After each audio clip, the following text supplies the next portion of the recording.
Hey friends, this is Miss Wolfie from our Half Acre Homestead, and today we're canning pears.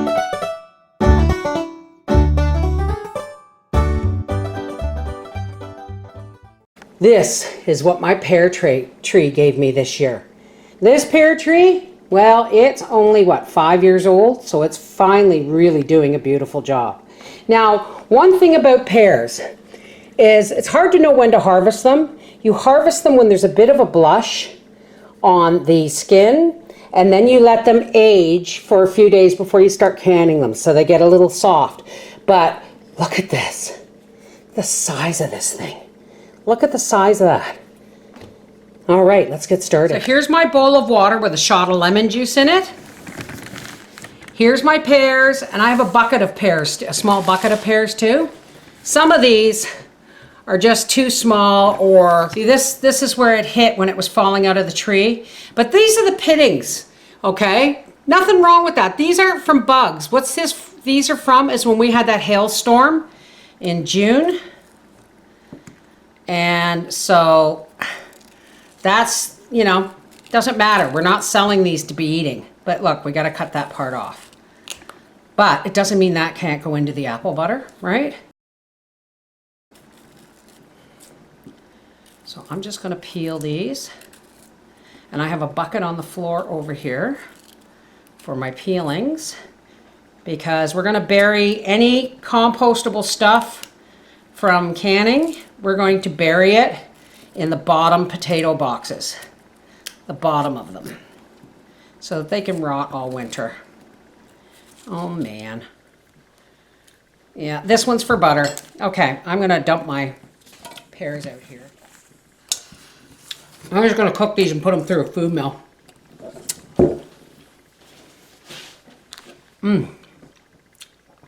Okay.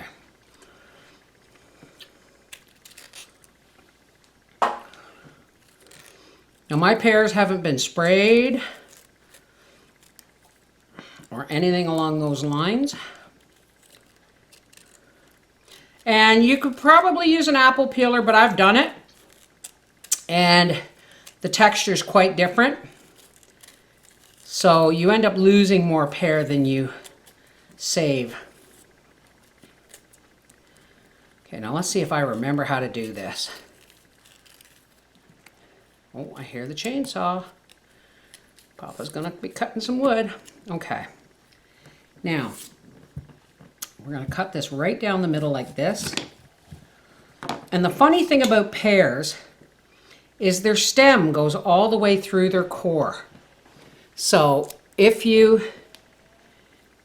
I don't know how well you can see this little round area here.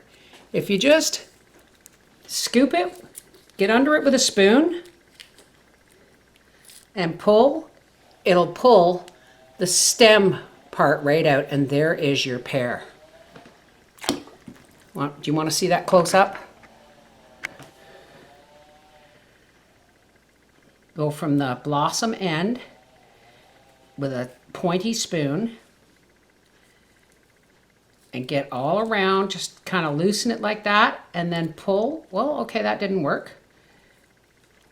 So we'll just, if it doesn't, the stem part doesn't come out, then you just pull it. Isn't that beautiful? Oh, look at this pear. Okay, what I want to tell you too is that I'm going to be canning these pears in a spiced syrup. I made some spiced syrup to do crab apples in, and my crab apples exploded. So I actually just strained the syrup I made off and canned it, because I knew I was going to have pears coming. So what I did was I made a medium syrup, a medium weight syrup, and I had a spice bag in it. Oh, this one's bruised. Part of this is going to be going into, yeah, there's a part of this that's going to go into butter. I made a spice bag with a broken cinnamon stick, a couple of cloves, and a pinch of allspice. And I cooked that in the syrup. So it's already spiced. Now let's do this way. And this one can go to the apple butter, and this one can go in the jar. So the syrup, I'm not going to show you how to make the simple syrup because it's already done. I did do a video on it, but it was when I was working with apples. So if you want your pears spiced, then go ahead and make your simple syrup and put a spice bag in it, okay? And then cook your syrup and then set it aside, take your spice bag out and set it aside. So you're not going to see me make the simple syrup unless I run out and have to make more.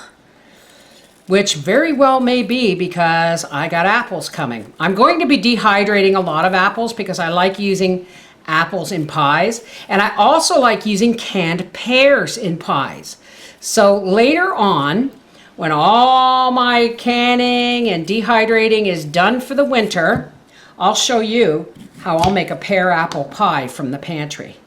Oh yeah, kiddies, baking season is coming. Yeah, I've graduated to the dish pan. Any pears that are bruised or whatever that I'm going to use in pear butter, I'm just going to cut this end off because when I boil them, and then I'm just going to put them through the food mill, these little things leave hairs in there, the ends. So that's all I need to take off. They don't even need to be peeled. I still have a mammoth amount of pears. I'm so blessed. Also, I'm going through my dish pan, and some of these pears are really huge, and I may be using them in pies. So I'm going to go ahead and cut them down the middle again, because look at the size of that's a half a pear. And I'm just going to slice them again lengthwise. This will make them easier to fit in the jar, and then I can get more in the jar. Yes, there's lemon juice in here, but it doesn't necessarily completely stop the browning process. Like that's a quarter. Like that's huge. Okay, so here I have a full dish pan, and I mean it's a deep dish pan of prepared pears. And here I've got, 3/4 of a stock pot of the rest of the pears. Some of them were bruised on the inside, maybe when they fell off the tree. Some of them, some of them just had too big of a pit in them, like dings in them. So I'm just going to rinse these off and add some water, and I'm going to put these on to cook because we're going to make those into pear butter. Here I have 7 1-liter jars or 1-quart jars in my big pressure canner with the rack on the bottom. I'm not pressure cooking these, folks. I'm just using my pressure cooker as a boil bath canner. Okay. Now this is the syrup that I made for the crab apples. Now I've added another cup of sugar and another liter of water, but because it was pretty spicy, but it wasn't too spicy. I just like a hint of spice, and it got its color from poaching the apples. Now what we want to do is bring this up to a boil, and then I'm going to put a bunch of strained pears in there and simmer it for 5 minutes, and then we're going to bottle. But this has to come up to a boil, which it looks like it's just about there.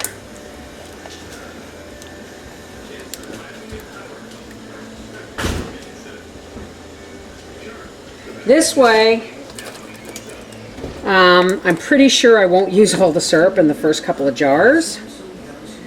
And this way, whatever's left, I can add more. So we just want enough in there.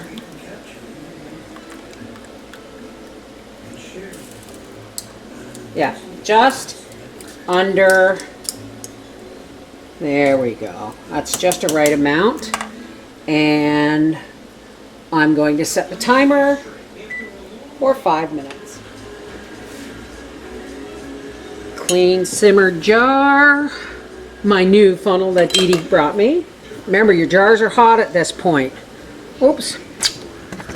I'll do this twice for you. Your jars are hot at this point, so make sure you hold on to them with this. And into the canner, that goes. And now it's boiling.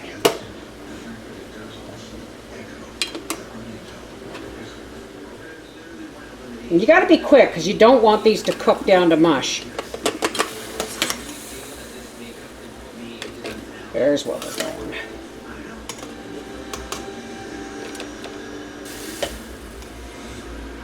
Fill the jar to 1 inch from the top with your fruit and to a 1/2 inch from the top with the syrup.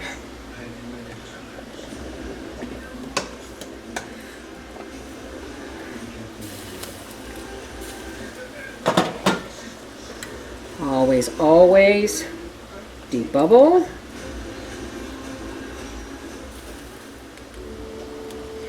Always, always wipe your rims and your threads. Clean, rinsed lid.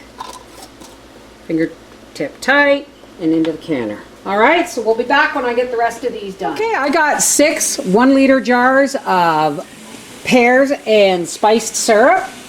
And I had a 1/2 jar left over, so I'm just going to put this in the fridge and maybe I'll eat it as dessert later with a bit of cream on it. These, even though they're packed hot, they are quart jars and I want them for the shelf storage, so therefore we are going to bring these up to a boil and we are going to cook these for 20 minutes in the boil bath. Okay, our timer has gone off and here they come. And there they are. 6 jars of pears in spiced simple syrup. This is the Miss Wolfie from our half-acre homestead saying I'm going for a swim and then I'm going to have the steak dinner Daddy cooked. Take care, God bless.